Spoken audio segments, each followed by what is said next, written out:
Hello everybody, John here, and today onto the garage, me and Molly, who's after a treat,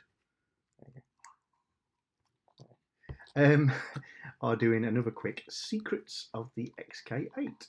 And this one is courtesy of one of our subscribers, Alan Blaine. Thank you very much, Alan, for sharing the images and stories about your intelligent sounder.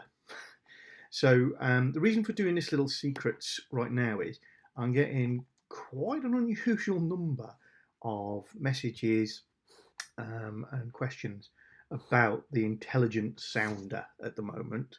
And I think it's because people are bringing their cars out of retirement. Summer is well and truly here. Plus the coronavirus seems to be easing off, and people are thinking about getting out and about more. So they're probably putting their batteries back on their cars, getting them out, and having problems with their alarm systems or with batteries going flat. So I'm just going to take you through what the intelligent sounder does and share Alan's story with you. So first things first, the intelligent sounder, what is it and where is it? If you go in through your right hand wheel arch, looking out of the front of the car, and then remove the wheel arch liner, this is the view if you look forward. We've just looked at the back of the headlight, you're looking down below the headlight to the left of the fog light. That black box is the intelligent sounder. And the intelligent sounder is an option, but fitted to an awful lot of cars as standard as well. And essentially it's a backup alarm system. It's got rechargeable batteries in the event that a thief cuts your horn supply lines or tries to disable your alarm. This is self-sufficient and can run for quite some time, sounding a slightly less loud alarm. It's also the unit that makes the chirping sound when you arm and disarm your alarm system. So I just want to consider for a moment, what are the faults on your car that may be related to the intelligent sounder going wrong? Because I'm getting a lot of questions where I know the answer is the intelligent sounder, but there's a big theme just at the moment. So one of them is, my alarm used to chirp when you set or unset the alarm, and it doesn't anymore. Any advice? It's the intelligent sounder. My alarm has never chirped. It's the intelligent sounder. My alarm system seems to go off in the middle of the night for no apparent reason. Can be the intelligent sounder. One which all of us experience, but is very extreme in this case, would be my battery runs down. If you've got an XK8, you're always going to have changes of battery required, keep the battery charged. But if your battery discharges from good condition battery in a day, 2 days, something like that, then suspect your intelligent sounder. And the reason for all these things connecting is it makes the sound. So if you're losing that chirpy sound, then that is not doing its job.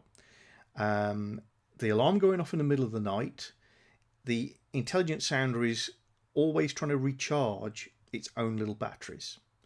And if those batteries are fried or the connections are fried, then sometimes it takes an unusual signal, i.e. there's no current draw and then it suddenly goes up or it suddenly goes off. And the alarm system basically thinks, hello, somebody's playing around, somebody's trying to cut wires, etc. So it can trigger an alarm. And the third one, again, it's got rechargeable batteries inside it. And if the batteries are fried, then the car is going to be constantly trying to charge those batteries, and in doing so, running itself down. So all these things can be connected, and it's worth you having a look at your intelligent sounder. First thing is, you don't need to be an electronics expert or even very adventurous to diagnose these problems and get around them, because it's connected with a multi-plug. And yes, you've got to take the wheel off and the wheel arch liner out to get at it easily. That's important because it stops thieves doing exactly the same. You can pull the multi-plug out the back of the alarm, at the sounder, sorry, and having that detached will not stop your standard alarm system from working. It will not stop the car starting.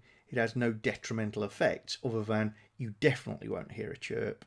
And if somebody did cut the horns, then you'll have a silent alarm, those sorts of things. So, intelligent sounder can be at the root of quite a few issues. And this is where Alan Blaine, super subscriber for the day, his pictures and story come in to help us look at this.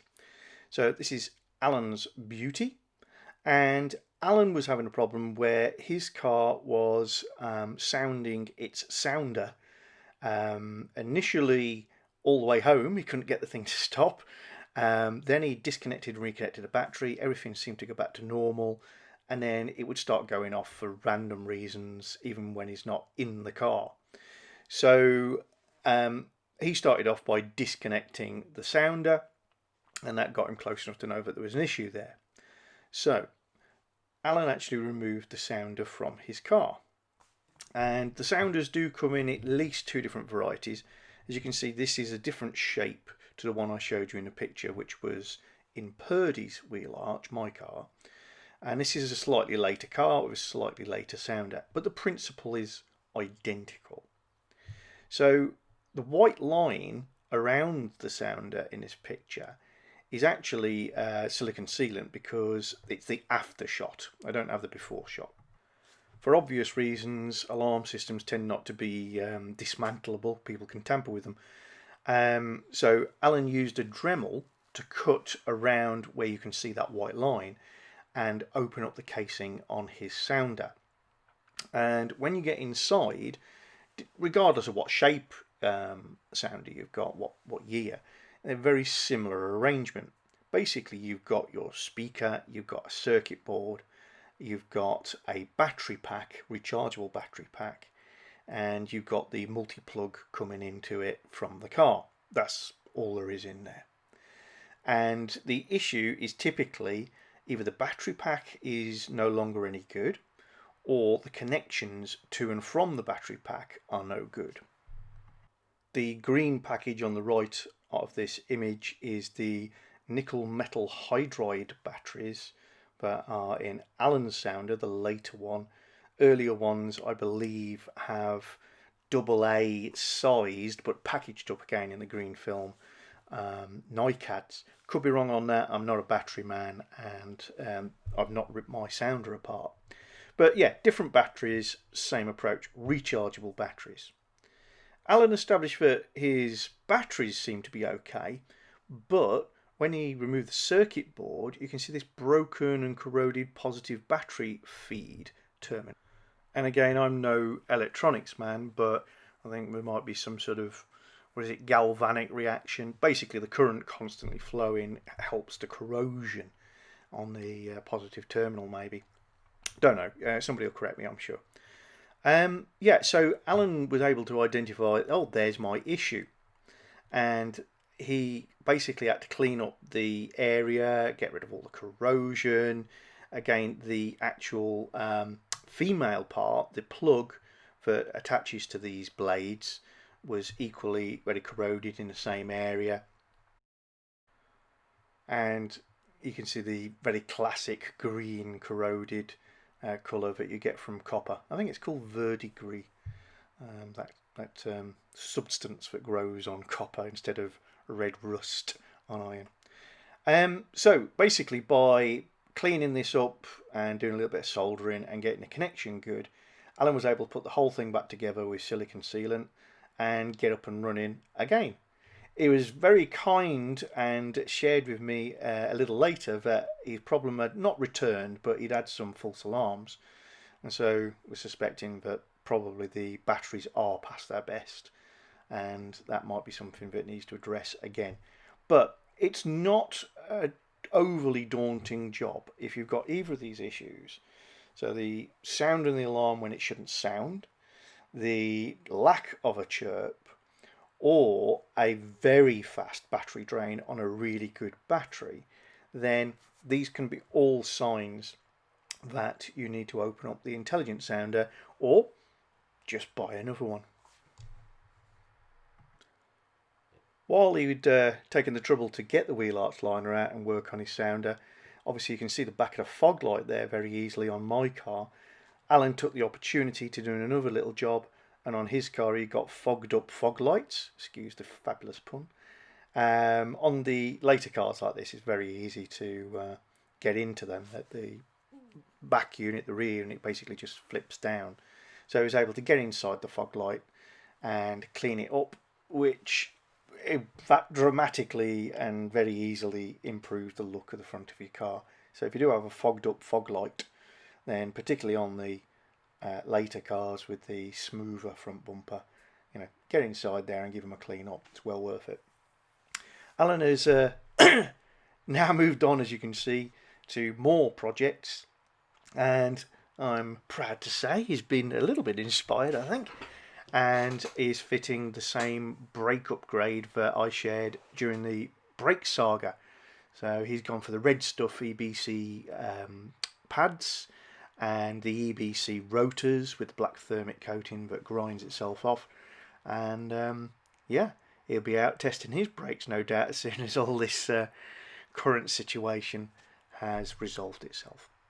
So if you found that interesting or useful, please leave a comment, and please thank Alan Blaine for sharing that story with us. As I've repeated on several occasions, I get loads and loads of photos and questions, and I love them.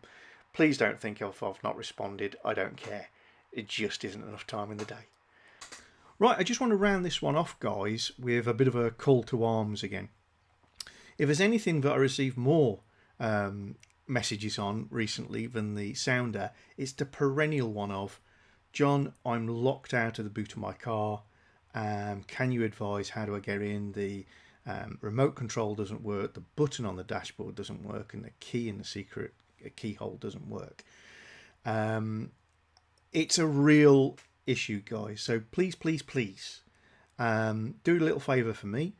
If you've not done so very recently, go out to your car today, take the black Jaguar key and put it into the secret keyhole, which is located inside the script of the XK8 badge on the rear, and open your boot or trunk using that key.